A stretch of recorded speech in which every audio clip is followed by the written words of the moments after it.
Bring Digong home. Si Dilima, akala mo senador pa siya. Ang ingay, grabe. Boss Baz, anong balita kay Kap Dado? Wala po kaming balita eh. Gumanda aura mo, Sir Baz, mula na nagbirada ka. Eh, syempre, pwersado kang magpagupit. Pwersado kang magpumorma. Di ba?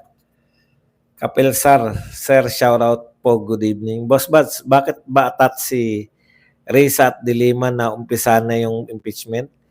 Tingin ba niya mananalo sila? Hindi po. Kailangan po nila, kinakailangan nilang umepal. Akala nila pag yung mga napipicture sila sa mga media, akala nila kasikatan nila yun. Sayang si Tol. Tatay Badong, sino mananalo sa declamation? Si Dilima o si Shell o si Jerbil? Hindi po sila ialaw ni Marcoleta. Kung sakali po na mag-speech sila doon, babarahin sila tsak ni Marcoleta. Cesar Duron, sir. Shoutout po, good evening. Brigada Aguila, Monday to Friday, 2 to 3 p.m. Tatay Badong Aratlis, BMR yan. Ruru. Sir, shoutout po, good evening. I love you, Boss Buds, mua. Chup chup. Nasa mainstream media ka na rin pala. Mainstream po yan eh. Yang SMNA eh. Hindi lang po malaki. Good evening, Sir Buds. Wala na yan si Utol. Kaya siya nanalo dahil kay PRRD. Correct. Wala naman talaga eh. Yan din naman si Bato tsaka si Gu eh. Dahil din po kay PRRD yan eh. Kaya lang, Sir Buds, pahingi ng jacket. Magpakapi kayo. Wala nang ano. Magpakapi kayo.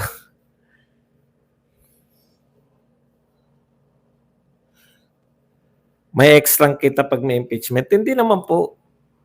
Sino magbabayad sa amin? Wala po. Kaya lang, yung interest ng tao sa politika, di ba? Hindi po siya extra kita na ibig sabihin. Eh, katulad ngayon, no, wala namang ano. Eh, pag may impeachment, eh, interesado yung mga taong makinig sa balita. Eh. Panahon din yan.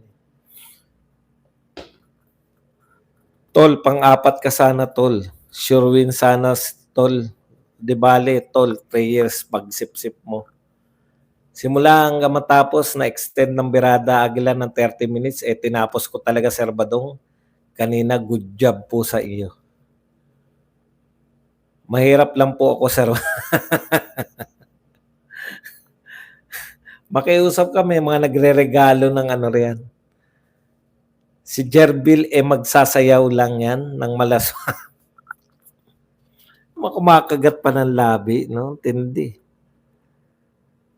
Badong, boss, maingay din kaya si Dilima at Honti sa sutra. Si Risa kailangan uminom ng losartan. Walang integrity. Yung accomplishment ni Tory, questionable pa yung legality of persona panang ng grata. Ayan.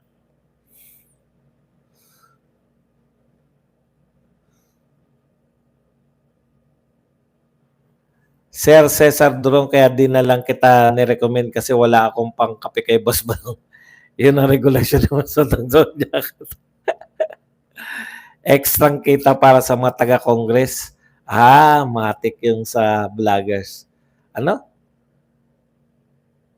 Extra kita para sa mga taga-Congress. Hindi ko yun sila. Si Tol Muntangang ngayon, bumalimbing ulit sa Portuguese. Baka gustong magbalik. Nagkatotoo sinabi ni Drilon. Laughing stock naman ng PH. Mabuhay ka, General Torre. Wala ba si Tatay Ray at Gerald? Nakainom ka na ba ng gamot?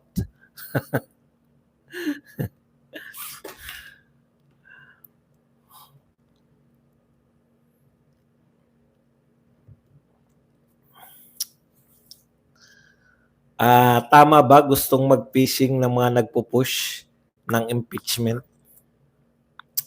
Wala po talaga silang numero.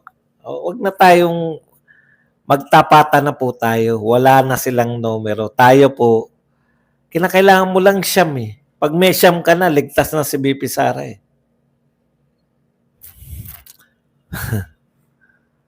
Sabi ni Tol, pag pro-China, wag daw siya iboto. Made in China ang cellphone ng pamilya ko, kaya di namin binoto. Tama si Attorney Mac sa isang panayam kanina. Good as dead ang impeachment laban kay Ate Inday. Dami na po nagsasabi. Miski si Dilima nga eh. Kaya lang, kapalpakan ni Dilima yun. Kinuha kang prosecutor eh. Dapat ikaw ang huling susuko.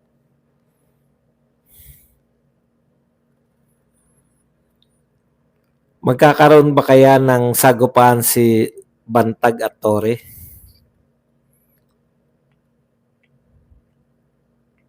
Tatay Badong, hindi na nagpakita sa Senado na si Senado, bakit kaya? Dahil doon arrival daw ang impeachment. Mukhang ako tingin ko, ganun talaga mangyari. Magaling si Drilon, Tatay Badong, hindi umatake sa Duterte, galawang kay Cobam. Legwat na sila, Boss Badong. Hindi nila kaya si BP Sara. Correct. Ayan po eh. Yan na yung last chance nila, yung impeachment. Pag hindi na impeach si BP Sara, president na. Saan ka ba nakaposisyon yung aircon mo, Buds? Baka kasi yung aircon sa ibabaw dapat nakalagay dahil hinihigop ng mainit. Anong ibabaw? Nasa tuktok eh. Hangin sa ibabaw ang malamig kasi lagi yung pang papaibaba.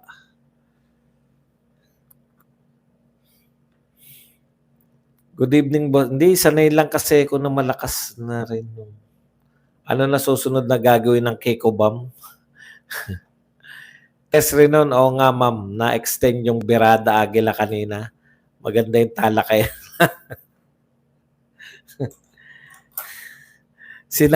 Sinabihan kagad kami na extend eh. In-extend namin. Kami, pag nakaharap ka, kami yung may control eh. Kami nakakakita. Pag doon ka kasi sa pwesto nila PL tsaka ni BMR, wala kang nakikita ron eh, camera lang. Kaya dito ko gustong maupo para nakikita ko yung mga ano. Tatay Badong kapag nagbotohan, baka pag-abstain, mag-abstain sa Senador Lito namin.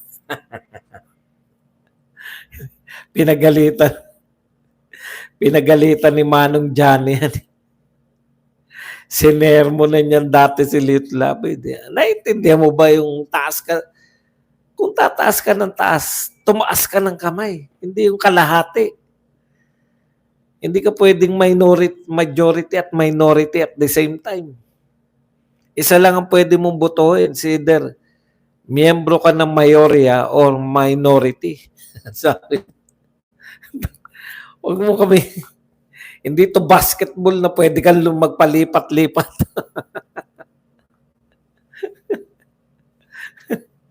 Sinermo na matanda si Lito lang.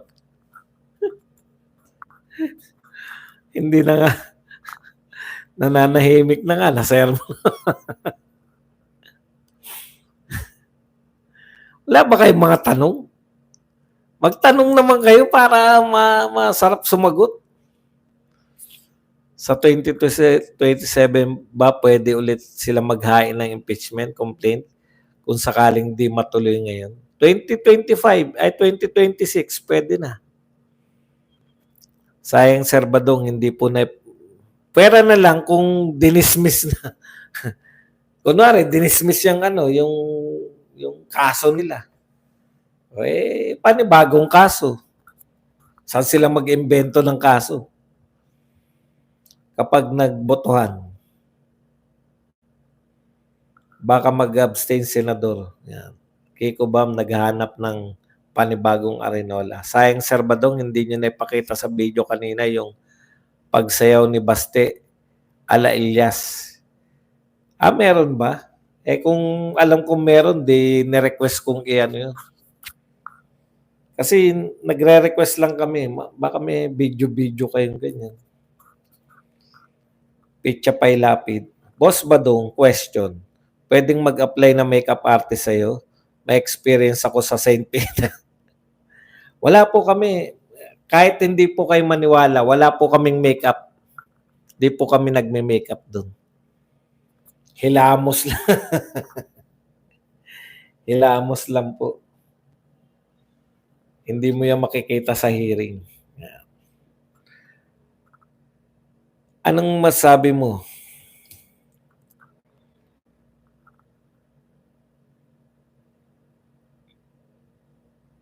Anong masasabi mo sa ginawang serbisyo ni Soljen Menardo? Ginawang serbisyo. Ito, ang masasabi ko lang kay Menardo, totoo siya na may paninindigan. Yun talaga. Kasi, bakit ko po nasabi yun? Kasi nga,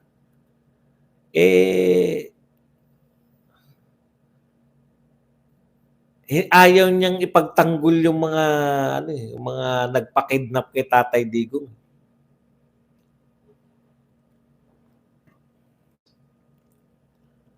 Kahit na siya yung abogado dapat. Di ba? Kahit siya yung abogado dapat, hindi niya pinagtanggol yung mga nagpakulong kay Tatay Digong. Hindi niya ipagtatanggol. Mike Abe, malungkot at galit pa dahil sa impeachment. Yun lang ang chance niya para mapanatili yung pwesto.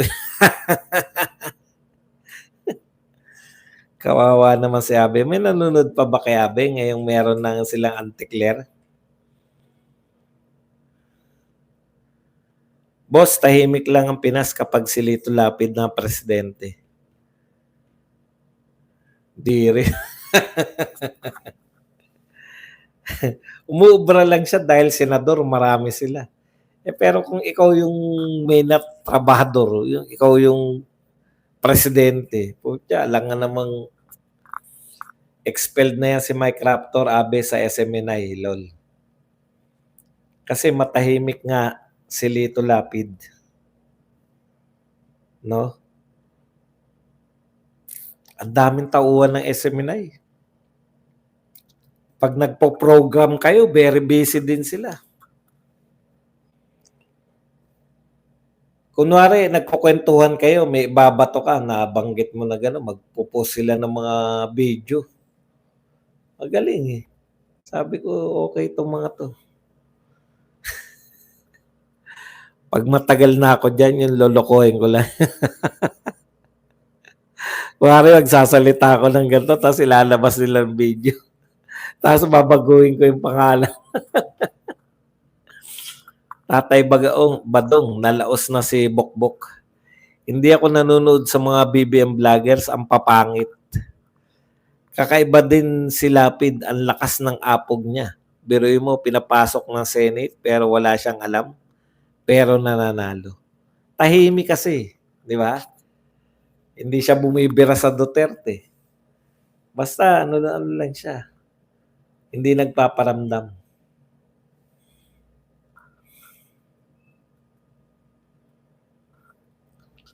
Bumili na lang ako ng Andox, pambansang lechon manok. Hindi, pero liempo yung binili ko eh. Yung liempo na manipis. 2 liempo dun. Maraming kainan dito. Nagugutom kasi ako pag magigising ako ng mga alas 12, alauna. Kakain ako niyan. Tapos tutulog uli. Manong Johnny lang ang sakalam, pinagalitan si Leong Guerrero, Sir Badong. Baka yung overvote nilagay kay Lapid kaya nanalo. Para patay sila. Kay Manong Johnny, and really pala si Sir Badong yung Delimundo. Hindi sa anak niya. Sa anak niya yun. Kaya, anong pangalan ng anak niyang babae? Wala nang mag-endorse ng impeachment sa Congress, Boss Badong. Puro kakampi na ni BP Sara. Boss Badong, i-handle di ba ng Commission on Appointment si Diwata? Opo. Imagine ano na lang ang mangyayari sa Senate kung panay Lito Lapid ang senador. Tahimik po. Katrina Enrile. Yan, si Katrina Enrile po may-ari. Grabe pala sweldo ni Gadon. 398,000 per month. Pero mas dumami pa ang mahirap. Mukhang sarili lang inaangat niya sa mga dukhang Pinoy. Boss, ano masabi mo na sa'yo na ang upuan ni Mike Abe? Hindi. Iba yung approach nila eh. Kami, yung concept namin sa birada, sa amin yan eh. Usap-usap kami kung anong ano yan. Hindi kami yung parang mainstream na nagbabasa ng balita. Parang mga naging anchor, hindi po. Dinala namin yung pagiging vlogger namin, yung kwentuhan style. Milyones ang sahod ni Gadon. Nahimasmasan na ba si Gadon?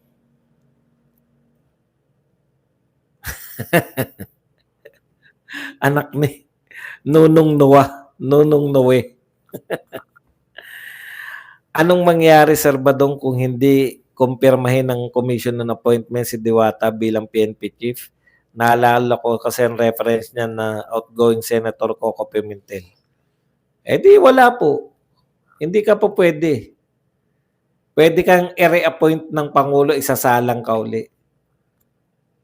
Ganun lang po yun. Pag hindi ka i-reappoint ng wala, hindi ka. Kahit na anong gawin mo.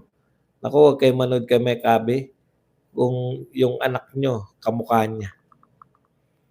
Gitar at komando sa kinita yan. Boss, ibig sabihin, ang bagong soldier na ang nagtatanggol sa CF, case ni BP sa impeachment case. Hindi po.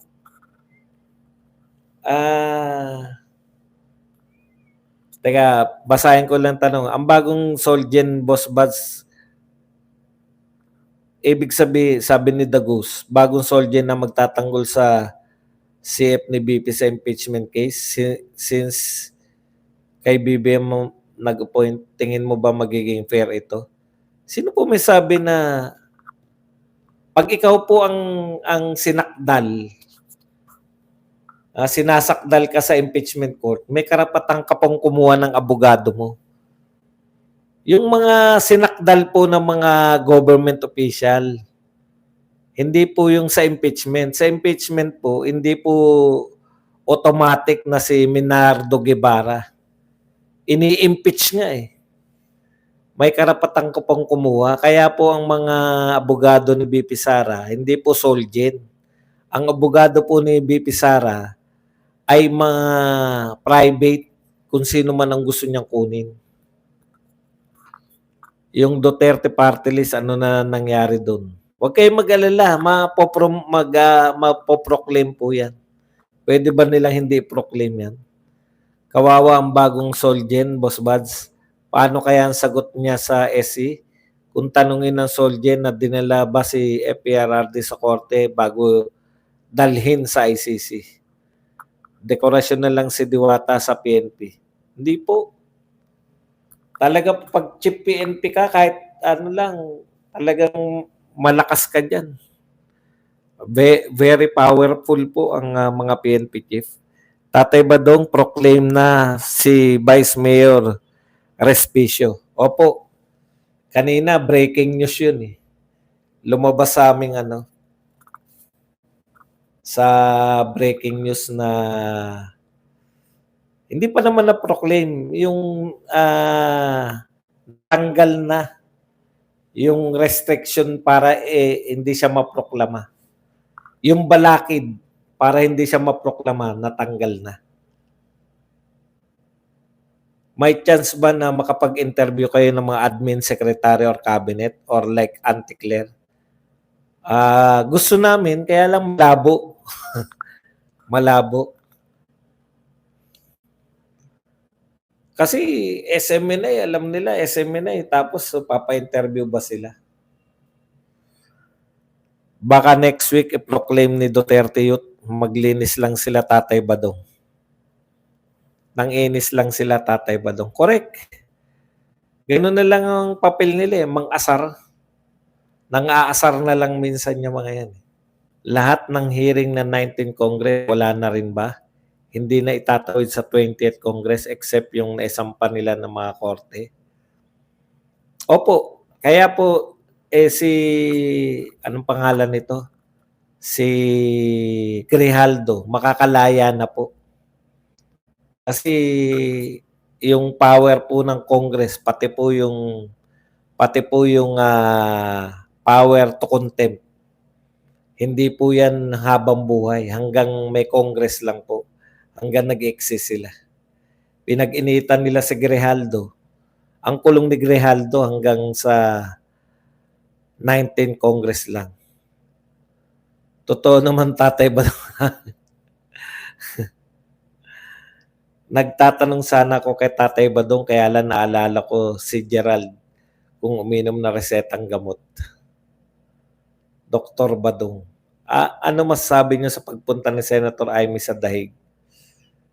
Ano masasabi ko? Karapatan naman ng lahat ng taong dumalaw kay Tatay Digong. May pamasahe naman siya. Magpa-BP ka, boss. Huwag niyo po problema. Inaantok lang. Kailangan ko lang uminom ng gamot kasi siyempre maintenance nga, eh. Boss Mads, ang sabi ni Adjong, pagpapatuloy pa rin daw ang Quadcom sa 20th Congress.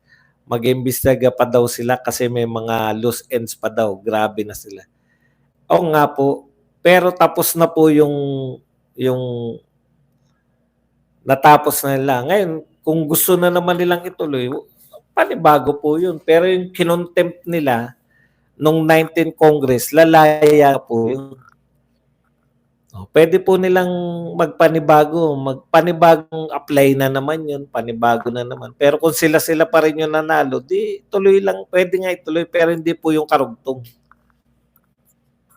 Pwede bang kasuhan ni Grijaldo yung mga umabuso sa kanya sa Congress? Pwede naman po, kaya lang may power of contempt nga po, eh. Meron silang kapangyarihan mag-contempt. Kaya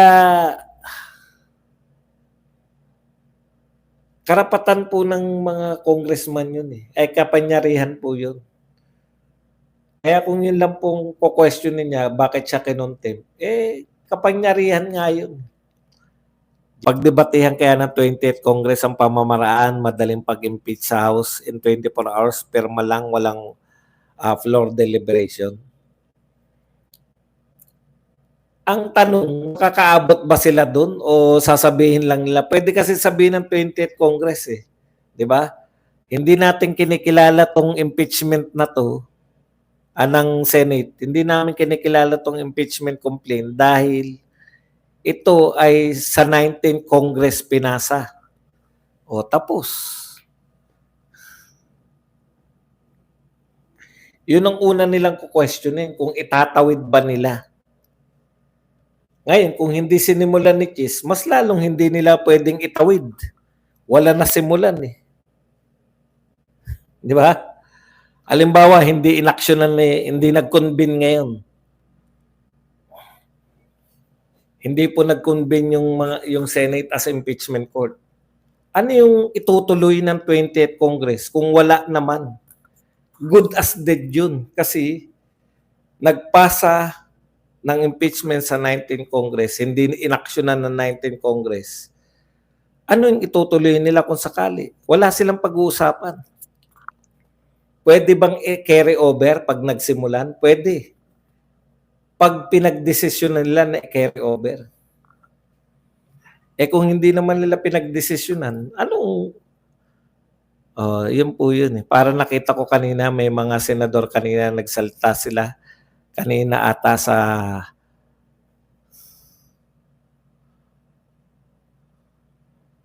at isa-isa para saan yun tungkol sa impeachment. Hindi ko kasi napanood, nakita ko lang. Hindi ko pa rin po napanood kasi nakasalang po kami. Minura lang. Sir Bas, good every morning. Tapos na rin ba kaso ni Harry Roque pagtapos ba ang Congress? Hindi po. Nasa korte po yung kaso nito ni Roque. Yung kaso po sa korte, korte po yun, hindi po wala pong ano yun. Unless na sabihin ng korte na dismiss, acquitted, o kung ano pa man, korte na po magpapasya nun. Wala pong kinalaman, wala pong 20th court, wala pong ganun. Ang korte po, once na naibigay mo yung korte, dapat nilang pagpasyahan yan, ilang taon man ang lumipas. Sinopla ni Tolentino si Coco, hindi pwedeng carry over kahit sa ang konstitusyon. Pwede naman, pag pinagpasya nilang i-carry over, halimbawa, tapos na, di ba, sinimula ng halimbawa, nag-convince sila ng 11, ng June 11, the impeachment court will convene. So nag-convene sila, mga nakarob sila lahat. Ibig sabihin, nasimula na nila. So tapos magtatapos. Pag nag-end yung 19th Congress, tapos lahat eh. Ngayon, sa 20th Congress, pag sinabi nila na gusto nating ituloy itong impeachment, matutuloy yung impeachment. Pero pag sinabi nilang hindi nyo tinapos yung impeachment, wala kaming obligasyon. Botohan pa rin ng mga senador. Tatay Badong, kumusta na ikaw pala si Alice, ikaw talaga? Wala tayong balita eh. Boss Baz, total nasa mainstream ka na. Baka pwede maging boses kayo regards electoral reform. Kung pwede maging hybrid. Alam niyo sa totoo lang, kung pangangatawan na namin yung pagiging mainstream namin, dapat unbiased kami, di ba? Kaya hindi porket mainstream hindi pa rin po kami magbabago. Lalo na po pag mainstream, lalo kaming walang dadalin kasi unbiased ka nga eh. Si Tori, magkamukha sila ni Nino. Joris at marami pang pending bills na dapat i-take up nila. Yan. Sir, nabalita mo ba muna pahayag ni Maring Clarita, umami na palpak si Marcos Bangag? Sinong Maring Clarita? Si Prof. Clarita Carlos, ano nga pala ang kahinatnan ng pagkakakulong ni Grijaldo sa 20th Congress? Wala na mga Huadcom na senador na. Sabi nga sa inyo, pinakulong siya ng 19th Congress. Lalaya na po siya hanggang June 30 kung hindi pa siya pinalaya ngayon. Ano po? May bilang pa ba yan si Carlos? Kahit na ano naman sabihin niya, wala. Kahit naman ang naging sekretary yan. Wala rin naman po. Biruin nyo, una niyang sinabi nung siya ay bagong peace advisor, kukunin kong advisor. Ikaw na nga yung peace advisor, kukuha pa raw siya ng advisor. Food advisor daw si advisor na nga siya, kukuha pa siya ng advisor niya. Tatay Badong, ano masabi mo kay Mayor Biason convicted ng graft ng Sandigan Bayan? Yan po yung limitasyon ko eh. Kaya po hindi ako nagtatalakay ng local politics kasi imposible mong makilala lahat ng mayor. Yan po. Nga sir, alam pala niya palpak. Amon ba niya si Marcos? Noon pa, ngayon lang siya nag-eepal. Baka gusto pa rin may silbi.